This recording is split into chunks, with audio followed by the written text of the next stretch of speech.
Madison, Wisconsin is as good as it gets if you are like me and you love the college sports. This is the Jump Around with Jim Rutledge and Pablo Iglesias, outfitted by Iron Jock Apparel, streaming live on the ESPN Madison YouTube channel. Dancing down the sidelines. Can they catch him? No! The Badgers answer instantly. There will be no undefeated champion on Wisconsin with an unbelievable stretch drive to the championship game. It's over. The Wisconsin Badgers win 17-9. They are the first Big Ten team ever to win successive Rose Bowl games. That is the best college sports town in America. And welcome into the Jump Around, a Badger-dedicated show live on the ESPN Madison and the ESPN Milwaukee YouTube channels. And today we're mixing up how we do the show because we have a special guest in Kamari McGee joining the show, former Badger basketball player. Kamari, how are you doing on this March 18th? I'm doing pretty good. How y'all doing? We're doing great. March Madness is here, and that's where I wanted to start is as someone that is a former college basketball player, and obviously getting to March and trying to have a March run is the pinnacle for college basketball. How do you view this time of year as someone who's not playing but had obviously experienced some of this in the past? I honestly still feel like this is the best time of the year. Spirits is high, stakes is high, everything is high. I love when this time of year comes around. Even though I'm not playing, I've found a new love for the game, just watching it, watching the college. And when March comes around, it's really, truly the best time.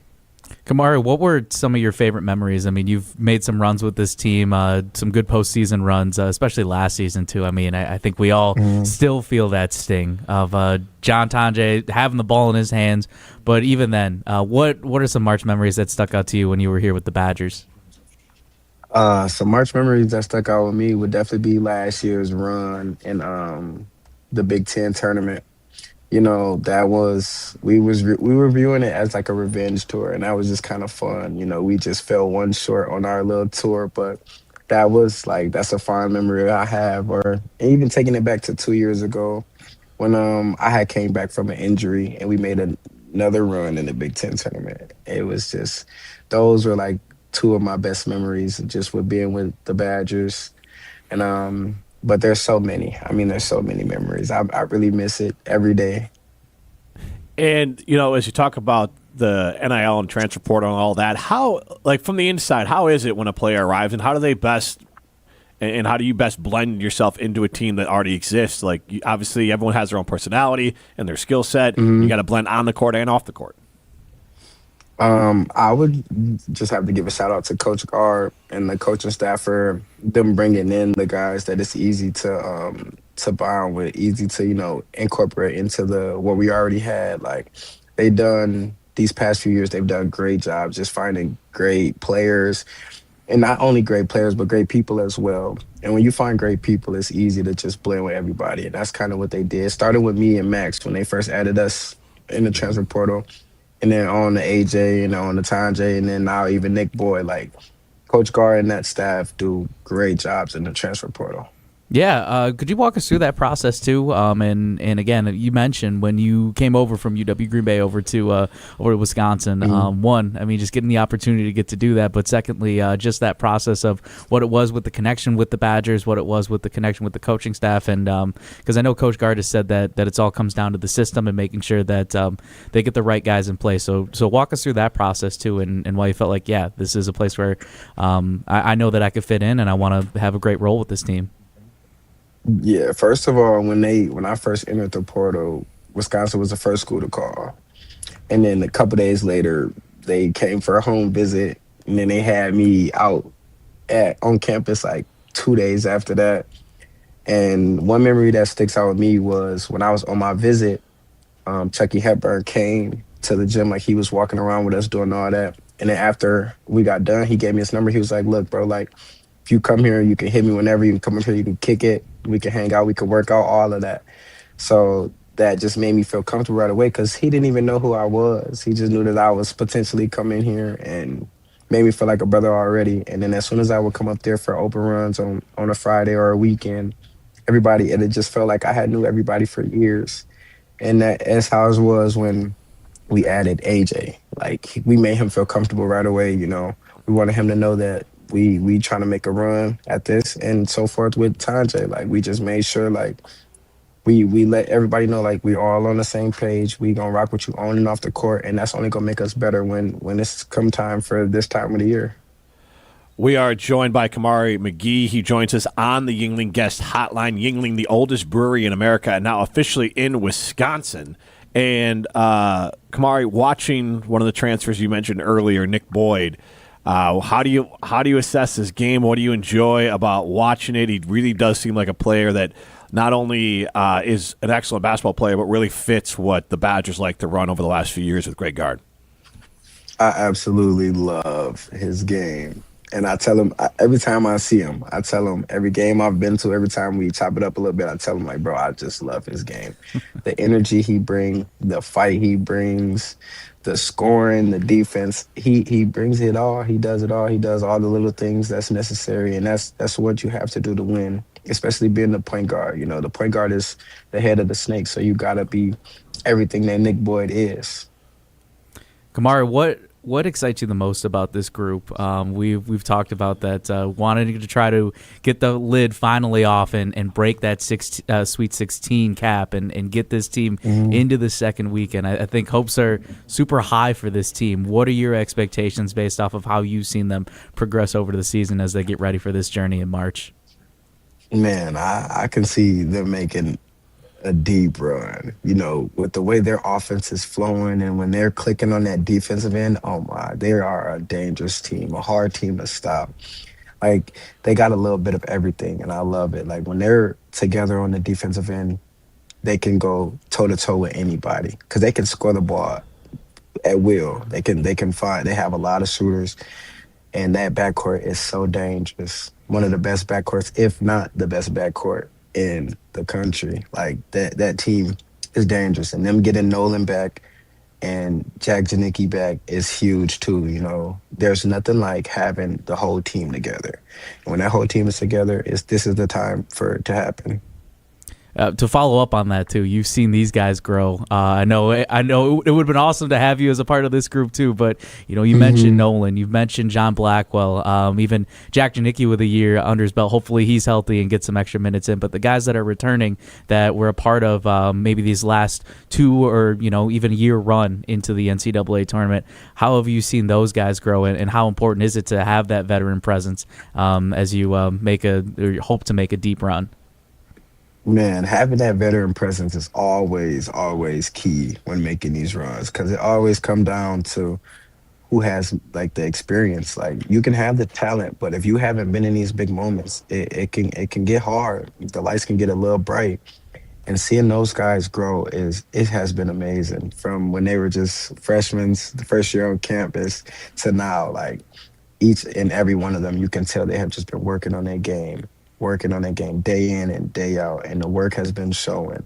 It's been showing, and it was their time. Like, when they joined us, we kind of were the veterans. We were the older guys, but now they are the veterans. So they got to take the charge, take the lead, and make sure they're getting everything done to make this run. And Kamari, with this, as you look at this time of year and this Badger team and trying to make this run, is there a moment in the game or a moment where you think about when you're playing that, like, hey, momentum, because everyone talks about it, where it's like, hey, we feel like this is going for us or against us? Does it even feel more like that in March, where all of a sudden it feels like almost the entire stadium is getting behind you? Yeah, especially in March. Like, because especially with the Badger fans, they travel well. So, when you get in March, like, everybody it's a little more intense, and not in a bad way. Like, because the fans, they're just more rowdy, trying to hype you up, trying to make you be able to go on these big runs in the games. Because, basketball is the game of runs. So, especially in a tournament, you never know what's going to happen. So, you literally have to fight until the clock strikes zero. And it's always good knowing that you have the fans to have your back. Kamari, Coach Gard said it perfectly on Sunday, is that I know that you were on the other side of the 5-12 upset with James Madison and just that fight in itself. But Coach Gard really said you have to remove the numbers no matter what. And even though there is talk of the 5-12 upset, and that's always a commonplace, from the experience that you had and just if you could give advice to this group of wash away the numbers, just go out and play your game, what would you say to that team, especially having the past experience just a couple seasons ago? That's honestly exactly what you just said is what I would say. Like Coach Gard said, wash away them numbers. When you get to March, it don't matter. If the team makes it to March, that means they were good enough to get here. Wash away them numbers. Treat every opponent with the same amount of respect, no matter who it is, high major, mid-major, don't matter. Treat everybody with respect and go out there and just play your game. Play your game. Don't play down tier competition. Don't play up tier competition. Just play your game. And let the game speak for itself. That's all I would say. Them boys been doing it all year. So hey, I don't see why they would change it now. So before I let you go, how far are they going? How far? Yeah. You know me, I'm a little biased. I need my boys to go all the way. We all are. I need my boys to go all the way. I need them to go all the way. I got them in my. I'm making brackets. You know, this is my first year making brackets, so I got my boys going real far for sure. I need them to go all the way. Why not bring a championship to Madison? Why not? Why not? Why not? Kamari, I got two-parter here because I know that last season when we talked at preseason availability, everybody said that you are the guy to go to for the fashion advice and everything. First off, what's the game day fit look like? And two, if Riley wants to queue up, see if we could all get some fit checks from the fashion legend himself, Kamari McGee.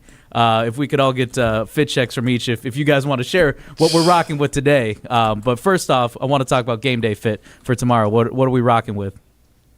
What are you talking about? Me personally? Yeah, for you. You got anything cooked up for a game day, or what we got? What are we rolling with for the Badger? That's crazy. I ain't even thought about it yet. I gotta put some thought to that because I'm surprised. Yeah, I ain't thought about it yet. I'm definitely have some Badger gear on for sure. I'm gonna have some Badger gear. I'm gonna put a little fit together. I'm gonna post it to y'all to see it. I got you. I ain't thought about it yet though. That's a great question though. I got you. Kamari, I got one for you before we let you go. I'm rocking the Wisconsin design team, the corn tee. Yeah, Wisco design team. Yes, sir. Shout out. Sir. And I saw you repping the Wisconsin design team shirt at the Barstool Pros versus Joe's game. Yes. Tell us about that experience. And you balled out. What was that like for you? Because that was awesome to watch. It was, when I tell you, I had nothing but a great time. Yo, shout out to Big Cat for reaching out to me and inviting me to that. I also want to shout out Mario Chalmers for not making it. Because if you was there, I wouldn't have been there. So I shout out to you for not making it because, man, I had a ball. Like playing with Tyler Hansbrough, playing with Jason Williams, White Chocolate, Brandon Paul from Illinois, like playing with the Loyola guys. It was a great time. Shout out to all the Barstool workers for even playing like that. I really had a ball, even though we was in there hooping for like 3-4 hours. But I was smiling the whole time. Like it was fun. That was my first time being at the Barstool headquarters. Like it was just a lifetime experience. Seriously. Kamari, thank you for taking the time to join us. Really appreciate it. Man, I appreciate y'all for having me. It's always on Wisconsin. Always Road on badge for life. All right, appreciate it, Kamari, man. Have a good one. Appreciate y'all. You too.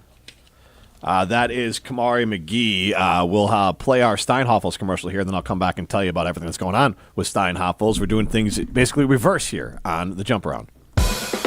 Spring is in the air, and it's time to refresh your home. During Steinhoffel's Get Ready for Spring sale, save 10% or more store-wide on the styles you've been waiting for. From statement sofas to dining sets made for gathering, find beautiful furniture for every room. Plus, enjoy 0% financing for 60 months, so you can bring home the look you love today and pay over time. Hurry in and make your home bloom. Shop in-store or at steinhoffels.com. As you hear there from Steinhoffels, and guests on the Jump Around are brought to you by Steinhoffels. You spend more than 2,500 hours a year on your mattress, so is yours actually working for you? It's time to upgrade your sleep game at Steinhoffels Mattress Madness. Their sleep experts will match you with the perfect mattress so you can wake up rested, refreshed, and ready to take on the day. Shop all the top brands at unbeatable prices. Plus, enjoy free delivery and 120-night sleep guarantee so you can rest easy knowing that you made the right choice. Shop Mattress Madness in store or at steinhoffels.com. Today, why don't you hit me with the jump around sound? It's a nice little change-up. Different lineup today. It is a different lineup today, and it says on the Rundown High Point preview, I don't know. I think this is more about the tournament. I don't really – if the Badgers lose to High Point, let's just call this season an abject disaster, right? I'm with that. I feel like that you got to – Kamari said it perfectly. Don't overlook an opponent, and that it felt like that's what happened against James Madison potentially because we were very high on this team, but – James Madison was just better. I'm adamant. That year, James Madison was just better. They kicked the Badgers' ass that year. I think James Madison beat Michigan State that year too. They were decent. Okay. They were just better than the Badgers. Yes. Yeah. Well, here's the thing: is that I just feel like that we have yet to reach this team's full potential, right? We have yet to truly hit the ceiling. Whereas even in that season, we liked what we saw with AJ Storr and we liked the explosiveness. It felt like that even the last couple seasons when you make it to Sunday in the Big Ten tournament, those were the highlights of those 2 seasons for the Badgers. Whereas I was very happy that you make it to Saturday, you made it close against Michigan, a team that played on Sunday, and you get that extra day of rest. As fun as it would have been to see them on Sunday in Chicago, I am very happy that they didn't make it in this strange way because there is a lot more on the table, and this team understands that, and they have the maturity, and they've had the growth moments. So, yeah, again, don't overlook this opponent in High Point, but the defense from the Panthers just doesn't look great. Don't get me wrong, but I think this truly could be a team that, at the very least, is for sure flirting with the second weekend at the very least, and I think we could finally see them break that seal. Yeah, if the Badgers lose to High Point, you can just throw it all out the window. Yep. This sucks. Everyone's going to be pissed, but I don't think they're going to lose to High Point. High Point, they're one of the shortest teams in the country. They're just a significantly worse version of the Badgers. It's really that Arkansas game. Yep. That Arkansas game is going to be the kicker, which I am very, very excited for. Watch Nick Boyd versus Darius Acuff Jr. is going to be cinema. I can't wait. Yeah, Acuff's been compared to Kyrie Irving, so that's a little bit. He's really good. He is fun to watch. That's a little scary. But I will say this: just like last year, it reminds me of the BYU game. I mean, the Badgers ran into BYU. They had a lottery pick on their team. I forget his name now, but they had a deep team. Their point, it was a Gard, was a 3-point shooter. I can't remember. It's not. It was a Russian name. Richie Saunders got hurt this year. I forget who the. But anyways, he went pro, Yep. and I don't. That part, it's just the idea that they had talented players, just like Arkansas does. And the Badgers were right in it, right there. So I think this time around, when they play Arkansas, I think this Badgers team, I know it's not the same players, but I just think that this time they're going to burst through. And if they get through the Sweet 16, I don't have them beating Arizona, but I've read in a few places that that's not a bad pick to make because Arizona is similar to Michigan in the way that they play and their style and their players. And the Badgers obviously gave Michigan fits a couple times. So get by Arkansas, and who knows what will happen. Otherwise, everyone will just root for Hawaii. Yeah. That's who Arkansas plays in the first round. That would be amazing if that happened. I am not opposed to that. But I think, and Kamari McGee actually just alluded to this, I think the experience of Wisconsin is going to pay dividends against Arkansas. Their 2 top scorers, incredibly talented. Thomas and Acuff, they're both freshmen, though. So who is Arkansas going to be relying on in the clutch? 2 freshmen. Who is Wisconsin going to be relying on in the clutch? A senior, and Nick Boyd, who has been to the Final Four, and John Blackwell, who has been here before, a junior.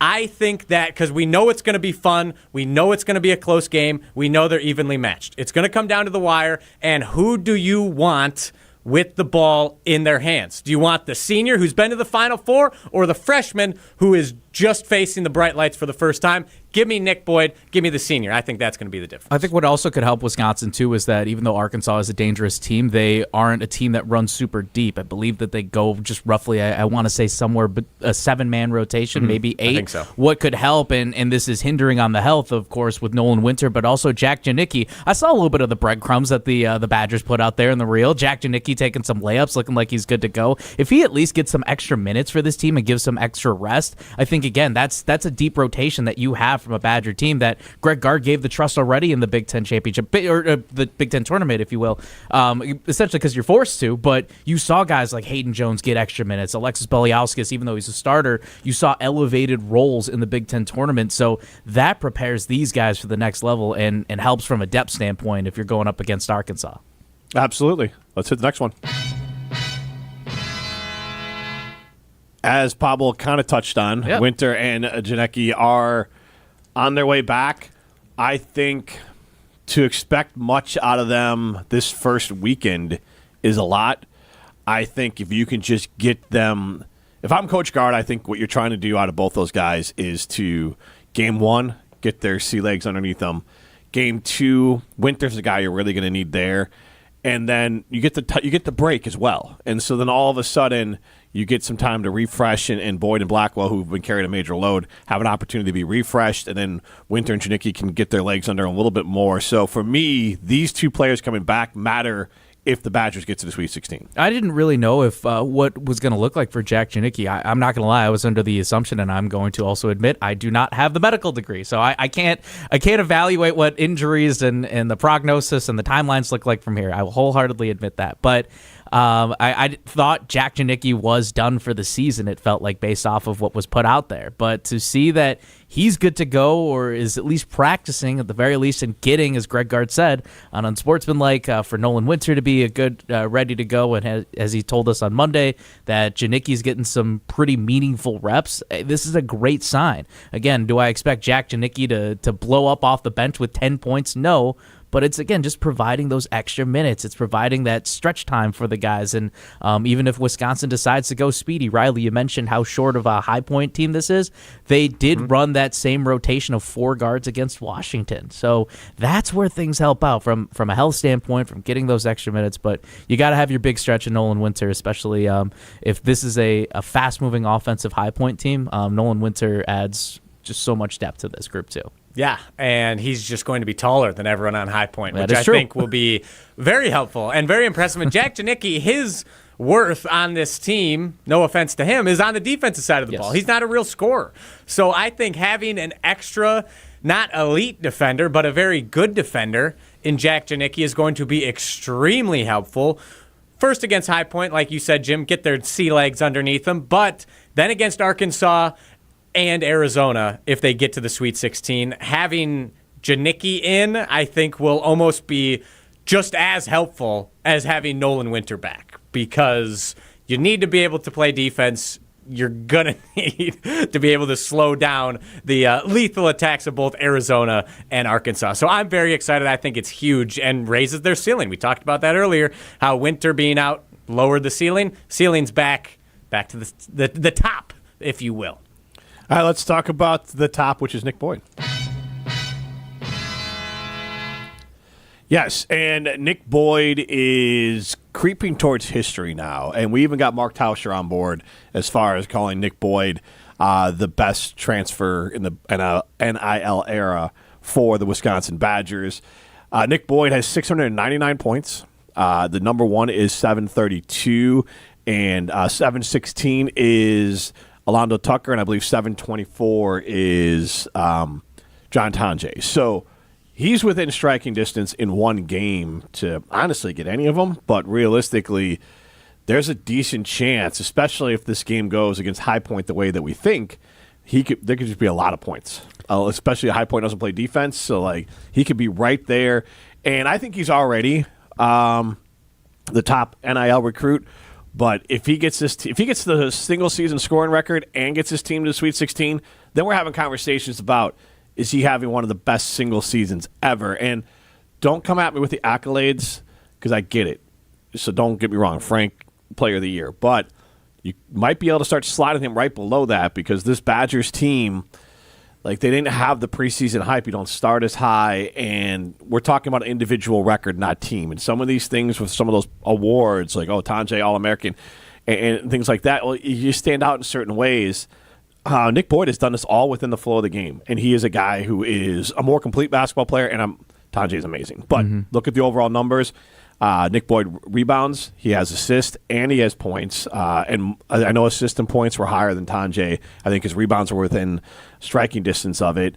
And again, Nick Boyd is setting the tone for exactly what this Badger basketball team needs. And if this team makes the Sweet 16, I think we're really having a conversation of his season's right behind Frank Kaminsky. Yeah, what helps is that John Tanjay needed to explode in the scoring column to be the true difference maker for Wisconsin, whereas, again, if Nick Boyd blows up in the scoring column, awesome, but he is just able to, whether it's his persona, if it's even in the assist column, the rebounds, you mentioned, the steals. I remember the Illinois game, watching that when he just dove. It was Keaton Wagler who lost his footing and then tried to dive for the ball, and Nick Boyd was fearless and just went straight forward and went for a breakaway layup there. He is just fearless beyond belief, and I think it's just the attitude as well. But I think what I also love too is, if we talk, it's subjective, sure, but best Badger transfer. I mean, I just love, especially in this era too, unless you're a highly touted recruit that's coming in with all this hype, Badger fans feel so connected to him, and I think he also feels so connected to Wisconsin right here. And how often do you truly see that, even from a guy who knows that I've only got 1 year at Wisconsin? Like, I love that it is a two-way street of that connection, especially, again, in this era of just constantly changing rosters in this time of college sports. Yeah, so I took a little bit of flack for this on social media from Saturday Scramble, Pablo, where I declared that if Nick Boyd and John Blackwell will equal Sam Decker and Frank Kaminsky as the greatest duo, 1A and 1B, greatest duos in Wisconsin Badgers basketball history if they go to the Final Four this year. And some people were saying, nah, sorry, slow down, young man, slow down, kid. They got to make 2 Final Fours, which obviously Boyd can't do. Right. If they want to approach the legacy of Frank Kaminsky and Sam Decker. I think a Final Four is possible this year. Difficult, but possible for the Badgers. If Nick Boyd gets to a Final Four, I think his legacy is probably Frank Kaminsky 1A, Nick Boyd 1B, because he'll have passed the record. He'll have taken the team to a Final Four when no one was expecting them to take this team to a Final Four.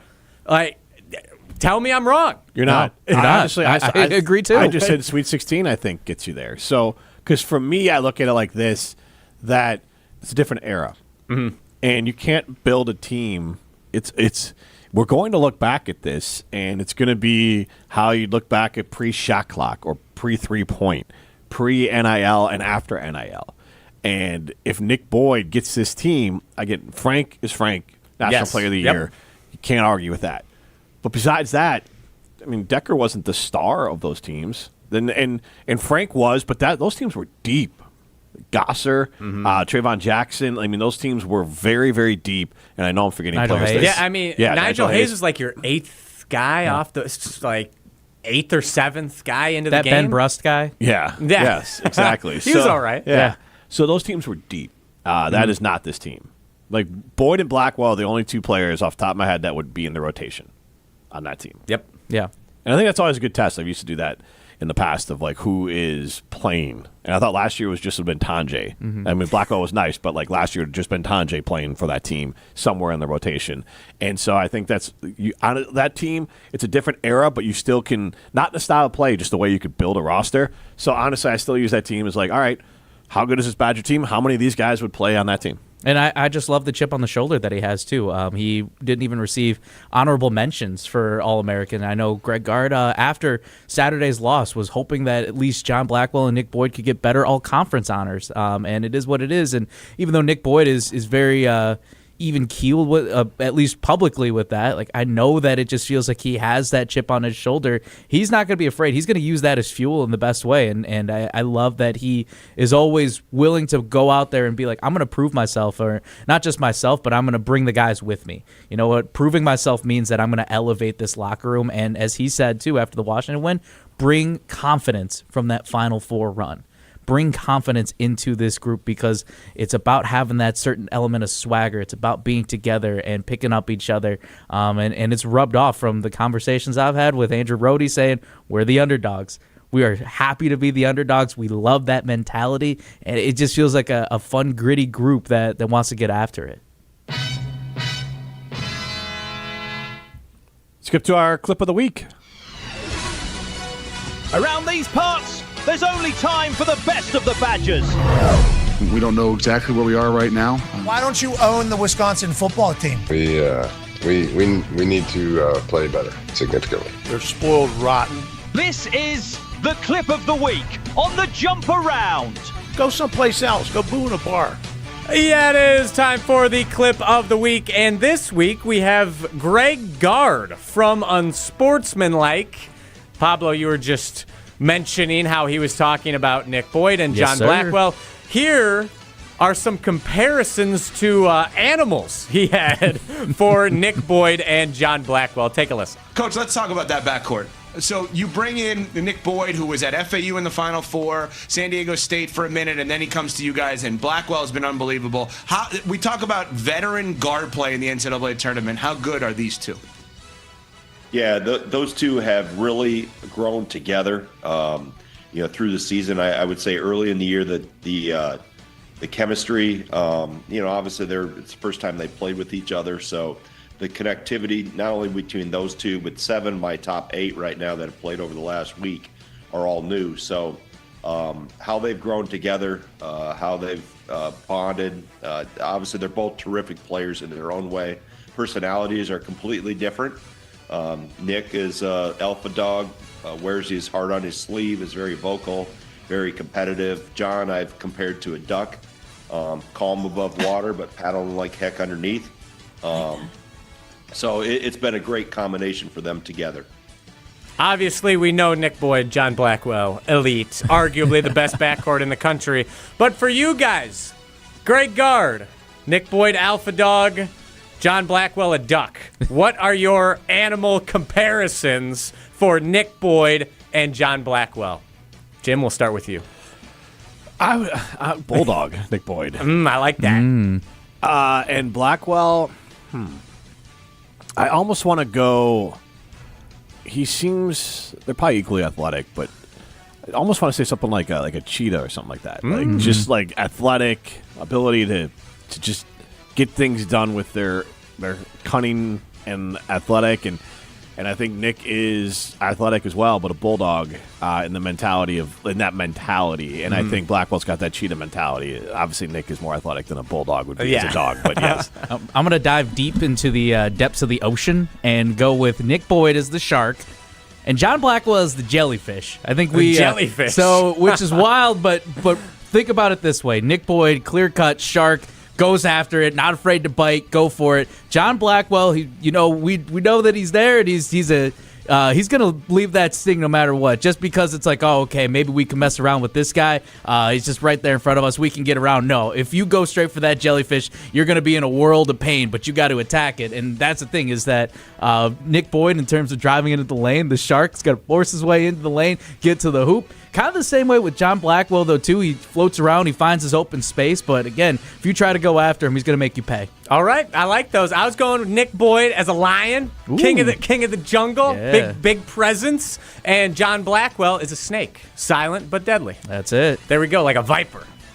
But that's you gotta add the context. If you call someone a snake, it doesn't sound good. Nah. Well, Kobe made it cool with the Black Mamba. Still, you don't call someone a snake. Like you did provide the right context yes, to it. Silent but deadly. He's a mamba. Maybe like a mamba, a viper. There we go. Viper, you got to specify. Rattlesnake. Yes. Because you caught me here for a second. I'm like, what? And I was like, oh, okay. John Blackwell is snake. Yeah. No, he seems like a great guy. Very nice guy. Right, great guy. Yes. All right, let's go to the portal. It's time for the Badgers Twitter portal. It is now time to enter the Badgers Twitter portal. And now it's that time of the year. It's March Madness. Everyone is making their brackets. And of course, when you're picking your brackets, everyone has an upset that they're particularly confident about. Here's the most popular upset pick by seed on ESPN's Tournament Challenge. Iowa over Clemson, Texas A&M, USF, Akron, Troy, Penn, Tennessee State, and Long Island University is picked over Arizona 3% of the time. For you guys, in your bracket, what is the big upset that you are selecting? Pablo, Go. I liked the popular pick of Iowa over Clemson in the first round. What? 9 over 8? That does not count. That doesn't count? No. What do you mean? No, What a 9 and an 8? Well, okay. What are we doing? That is BS.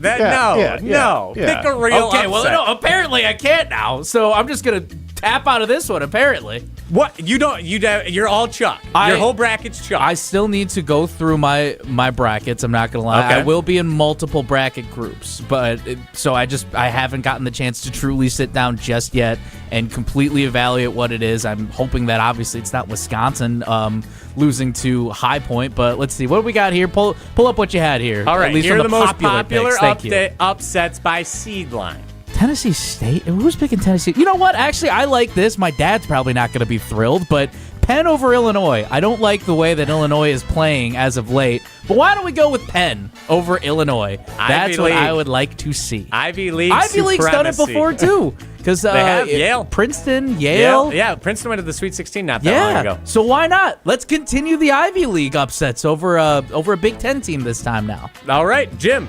I don't have anything crazy. I do have. Oh, but you I have better than 8 for 9. Yeah, better than 9 over 8. Okay, well. Anyway. I have Missouri beating Miami. That's a 10-7 on there. Yep. So I do have that one there. That's 8-9 is a marginally coin flip. better. It's not great, but like, here's the thing: you should be going chalk. One that I did toy with would be Hofstra. Over Alabama Yeah. after they lost their second leading So scorer. I might make that switch at some point. Not only lose one of your best players, he was arrested on felony drug charges, and I feel like that might mess with like the team's concentration. Yeah. So that is one that I might make a final switch for. There's a couple I have circled, VCU and North Carolina as well. That's only 2.5 point line. Right. But those are some more that I kind of got to dig deeper into. I always like to set it quickly, and then if I have time, sometimes you get busy and you can't get back to it. So if I have time to get back to it, great. But if not, I feel good about what I have here, and I don't have a lot of upsets in it. But I might go back and kind of futz around with some upsets. I really want to be a homer and for the Missouri Valley and go northern Iowa over St. John's, even though it's a Rick Pitino squad. Yeah. I just would love to see that for the conference for my alma mater. That would be a fun one. I have Texas Tech and Tennessee getting pretty far, so those are pulling off upsets as it goes. Yeah, as they go. Yeah. And the one that I might end up circling back to, but it's a big risk. It's a matter of like if I end up playing in a money pool or not. I don't hate Wisconsin over Arizona if it gets that far. Yeah. But Wisconsin versus Arkansas is already a tough one, and then so it really could burn you. No, risk it for the biscuit there. And BYU is a team as a 6th seed.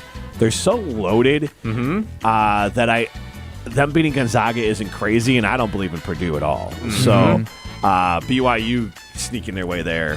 It's funny you should bring those up. I actually have both. I have Wisconsin in my Final Four. I don't like the way you look like you're scheming right now. Here's how I like it, though. I guarantee BYU in the Elite Eight. Badgers avenge the loss from last year in the BYU in the Elite Eight. I love it. Yes, that's I what can I'm see going how with. you get there. I can see how you get there. And it's not completely unrealistic. It's not. And for my upset, I'm hoping Troy knocks off Nebraska and keeps them from getting an NCAA tournament win. I think that would be funny. That one I could see. I could see that one happening. Does line up well for the Badgers is that this side of the bracket, there's really, Arkansas is pretty loaded, but like Arizona is the one of one team that is so loaded. You just got to beat one of them. Yep. Because Purdue ain't that. And then Gonzaga and BYU's pretty loaded, but it's still not quite there. And so when you look at, like, if you were in Michigan's bracket or Duke's bracket, past, and even Florida, because they have Houston in the same bracket, like, even Houston could have been a 1 seed. So, that is where the Badgers lucked out, as Purdue is the 2 seed here, and Gonzaga is the 3. That's not a big money bracket. Yes, I would agree, and that moves into my next question. Updated NCAA tournament national title odds. Badgers sitting with a 2% chance, according to Do you have the national title game? No, I do not. You have losing to Michigan? There's a bracket here that losing does. to Iowa State okay. in the Final Four. Okay. I picked Houston as my national championship champion. I think Calvin Sampson gets it done this year. They've been knocking on the door for so long. Yep. I picked Houston last year, lost in the national championship. Picking Houston again this year. I think they get it done. Who is your national champion? I have Michigan. I have them beating. So my Final Four is right now, like I said, it's chalk. It's Arizona, Michigan, Duke, Houston. Okay. And so I'm obviously Houston's a 2 seed there. And I have Michigan winning the whole thing. Okay, that's fair. Dusty May's got a lot of experience. Obviously, coached the Final Four. They got to the Sweet 16 last year. Very good team. Team's loaded. Yep. And they're built the way that I think Big Ten teams would like to build, where they probably have Yaxel's probably their only NBA guy currently. They'll be drafted, I think, high. Yep. As far as a lottery pick maybe or first round. But the rest is just good basketball players. And I think that's a good key to success. And then Houston's got a good mix. I think they're a little young is the only maybe some of their best players are.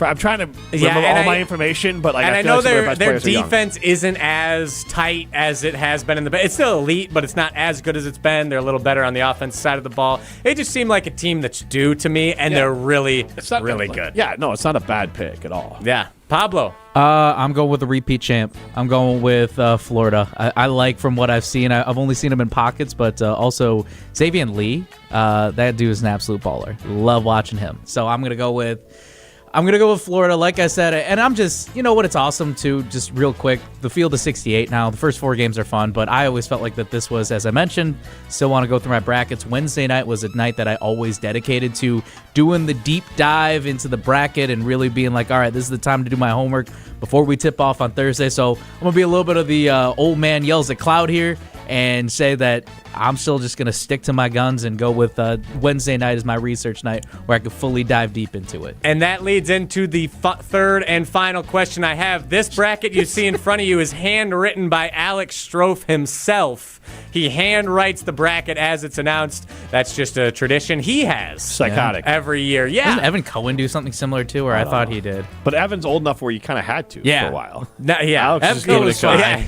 He's just doing it because he wants to, and he also is big on having multiple brackets. He said he was going to make 10 to 15 brackets this year. That's how many he was going to fill out. So for you guys, are you one bracket, that's your bracket, or do you make a ton of brackets? Because this is a hot button issue every single year. Jim? At the most, I'll do 2, which would be one where I feel like I've really gone analytical on it. And then the other one would be pretty close, and I maybe just some coin flip games I went with my heart. And that's about it. I'm not doing 1 or 2. Because I'm not, winning money's nice. I won $1,000 last year. But, I'm not in this to win the money. I'm in it to be right. Yeah. And so, that's, for me, I want to be right. The money's cool, but I want to be right. And so, in the end, the way Alex is doing it is he's great. Alex, if you won money and you had 15 brackets, cool. If you won money and you had 1 or 2 brackets, that means you could be in 30 places, but you had a bracket of integrity was the old Mike and Mike term. And sometimes I roll with just 1. Sometimes I'll throw in a few personal picks. I feel like at minimum, I'm in at least 5 or 6 different groups, and I want to put a different bracket together for each one, because I think there's 3 categories at the very least. One that you go all in on, 2 an absolute chaos bracket, and 3 one just for the hell of it for vibes. At the very least, I would go with 3 different brackets if I'm in pools, and it just kind of felt like I was getting a bunch of invites left and right. And there's also one where it's a survivor pool more so, where I'm assigned a team versus I'm filling out a bracket, but if my team that I was given loses, then I move on with the team that beats them, or something along those lines, and I'm still in play for a money pool. So we'll see how that one goes. All right, I'm big on 1 bracket for every competition that I enter. I have my bracket, so I'm picking Houston to win.